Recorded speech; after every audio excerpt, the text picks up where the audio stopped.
Reads Publishing. May or may not be available here in a few minutes. It's available on BarnesandNoble.com, Amazon, all that good stuff. The first one I'm going to read is called The Perfect Shade of Weird.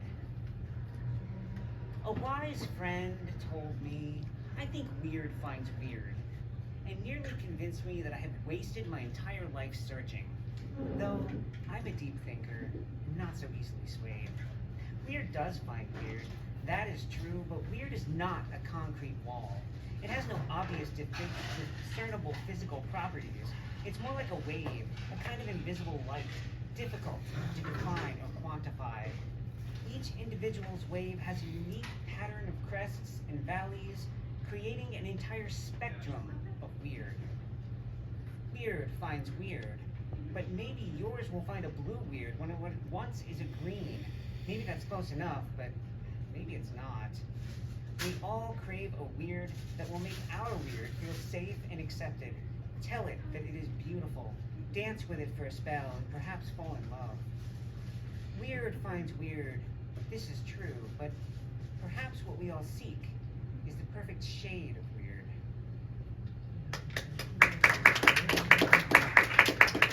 And just for the record, I'm physically unable to snap for some reason. I just can't do it. Neil, you saw me.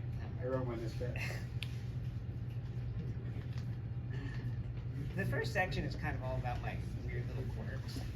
And the idea was just to explain how like strange and unusual I am, but for some reason everybody Can you, reads this book can is you, like, can you please use the microphone? Yeah. oh, sure. Yeah. No one can hear me. Oh, hi, Cleveland.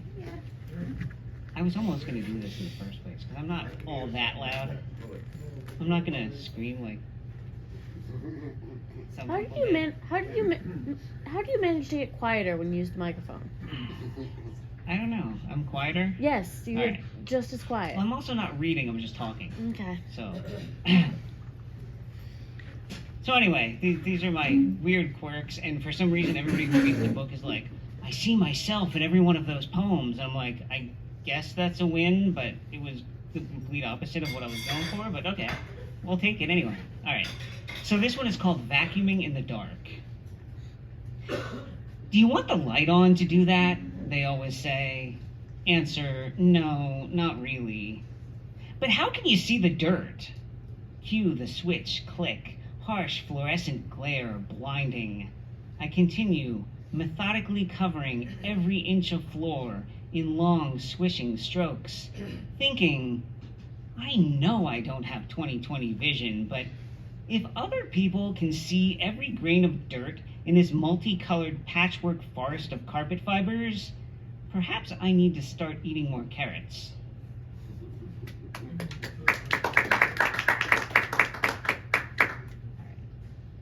And this one, Cleveland just walked in. She likes this one, so I'm going to read this one. You signed up for open mic, right? This is called Comfortable Creatures. Monday, Tuesday, Wednesday, Thursday, Friday. Yep, all still there. But what about Saturday and Sunday, you ask? They're less pressing right now. Perhaps closer to the weekend, I'll revise the list and add them in. My lists are organic. They breathe and grow. I feed them constantly, like a menagerie of chaotic beasts in habitats of random notebooks or odd slips and scraps. Sometimes the beasties get out of hand, tasks break free from their cages, but when that sort of unexpected situation crops up, a quick add and strike through keeps it at bay. One more thing off the list, even if it wasn't there to start with. Stressful thoughts keeping me up at night? Get up and make a list. That'll show 'em.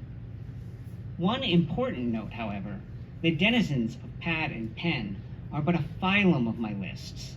Wildest and most prolific by far are the lists in my head. Wednesday, Thursday, Friday, Saturday, Sunday.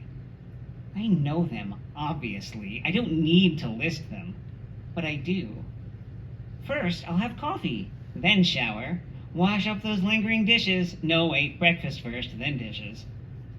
Why make a list of my morning routine when I do it every day? Because this comfortable practice is soothing and versatile. translating to almost anything. I'll wash the bathroom floor, let that dry. Move to the kitchen floor, let that dry. Then to the dining room. Wait, I don't have a dining room. Strike another one off the list. Sometimes I wonder if I would do anything without putting it on a list first. Perhaps I've discovered the key to immortality. Lay down and die? Nope. Gotta get to the grocery store first. But the stores are all closed right now. Guess it'll have to wait till tomorrow. Repeat. Excellent strategy, but the grocery excuse is only good for a one-time use. I'll need to come up with more. Tomorrow, perhaps, I'll make an entire list of them.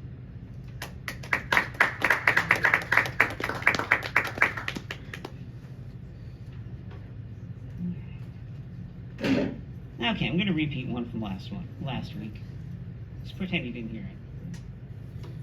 This one is called Sock Drawer. I never believed that anyone could want me. Never imagined why anyone would. So when she said she thought that maybe she loved me, I cocked my head curiously at her. Told her I didn't know what that meant or what I was supposed to do, but that I was willing to try. I didn't really believe her, even when she kissed me, blindsided on my grandmother's couch, dry mouths like awkward worms, wriggling against one another in parched dirt.